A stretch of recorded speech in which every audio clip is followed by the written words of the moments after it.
Isang payo ang umuugo ngayon para kay Kim Chiu matapos ang ilang naging usap-usapan kaugnay ng kanyang mga pahayag sa harap ng media.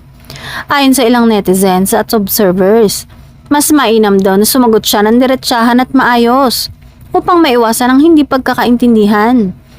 Lumabas ang payong ito kasunod ng mga pagkakataong napansin ng publiko ang pagiging witty o pabiro sa pagsagot sa ilang press questions. Para sa ilan, bagamat natural kay Kim ang pagiging light at friendly, may mga sitwasyong mas kailangan ng malinaw at prangkang sagot upang hindi mabigyan ng ibang kahulugan ng kanyang sinabi. May mga nagsabi rin na wag daw sanang gayahin ang style ni Vice Ganda na kilala sa mabilis at matalas na pagbibiro. Ayon sa kanila, effective man ang ganitong approach sa comedy at hosting.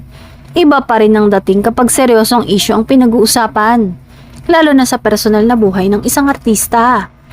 Para sa mga taga-masid ng showbiz, ang pagiging simple at totoo sa pagsagot ay nakatutulong upang mapanatili ang respeto ng publiko at ng media. Mas nababawasan din umano ang tsansang ma-misquote o mapalabas na may ibang ibig sabihin ng pahayag kapag malinaw at direkta ang sagot. Sa huli, nananatili pa rin positibo ang image ni Kim sa mata ng maraming tagahanga. Gayunpaman, paalala ng ilan sa mundo ng showbiz, mahalagang maging maingat sa bawat salitang binibitawan.